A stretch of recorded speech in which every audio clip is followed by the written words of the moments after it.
Hello, my name's Pelissa. My name's Alex. Nicole. Sam. Bo. In this video we will be discussing interview techniques and how they are used.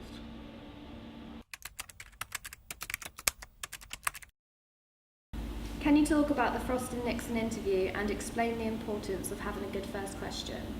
So yeah, if we look at generic interviews, the first preliminary question is always used to build up rapport or relationship between the interviewer and interviewee.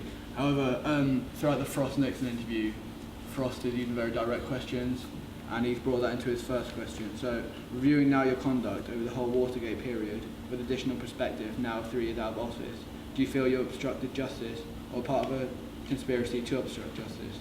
So the first question is clearly very immediate and gives us an idea of the whole atmosphere and tone of how the interview is going to pan out. Preliminary question. Reviewing now your conduct over the whole of the Watergate period, with the additional perspective now 3 years out of office and so on, do you feel that you ever obstructed justice or were part of a conspiracy to obstruct justice? Can you explain to us what an open question is? An open question is likely to receive a longer answer.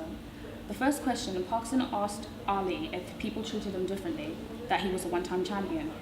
This works well with someone who has Muhammad Ali's charisma and is comfortable for interviewers.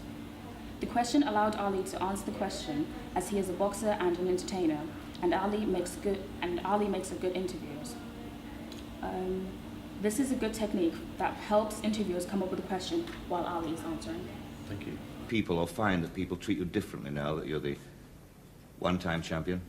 Right, I seem to, the difference is quite different from differences of others who have lost or so-called lost the title, and I would say have gone downhill slightly. I have more fans and more followers and more supporters because the people who actually saw the Muhammad Ali-Joe Frazier fight, they saw me win at least 9 rounds. So I think he quit singing. He found, and I can beat Joe Frazier singing. I was in a Broadway musical called Big Time Buck White. The play didn't make it, but I was a success.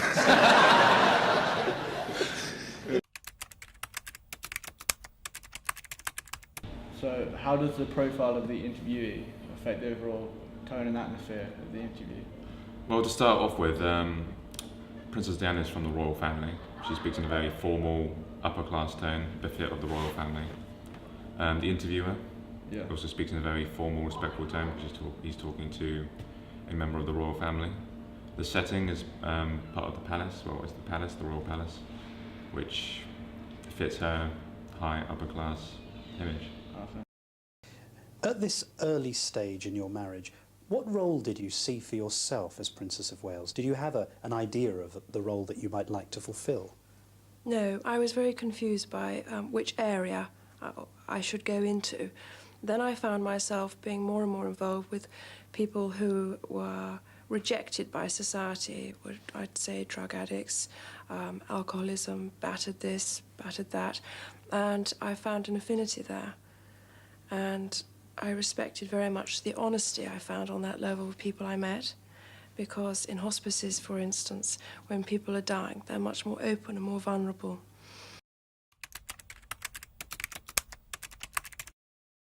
In Living with Michael Jackson, can you talk about some of the techniques Bashir used? Bashir used emotional appeal in one of the questions. For example, when he asked Michael Jackson about his dad, it was a sensitive topic to Michael.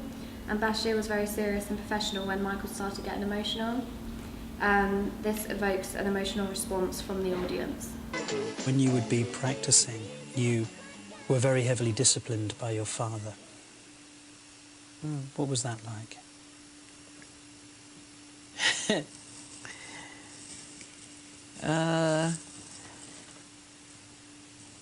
Well, I didn't have it that hard, because he used me as the example. It was like, do it like Michael. You know, and he practiced us with a belt in his hand. And if you miss a step, expect to be, do it like Michael, do it like Michael, you know. But the others were very nervous, and I was nervous too, you know, because he was tough. So in Bill O'Reilly's interview with Jeremy Glick, how was the body language communicated to the audience? This was a very heated interview as Jeremy lost his father in 9/11 and Bill O'Reilly was interviewing him to get his thoughts about the tragic event. As the interview went on, both Bill and Jeremy were arguing and disagreeing with each other. You see Jeremy cover his mouth and shifting in his seat as he gets more annoyed and frustrated with Bill O'Reilly. Okay, thank you. That's a bunch of crap. So I've done more for the 9/11 families by their own admission. So you keep your mouth shut when you sit me exploiting those people. You're not representing and I never reveled in a warped view of this country. Well, explain that. Let me give you an example. No, I'm not going to debate this with you. Well, let me give you. Thank you for watching.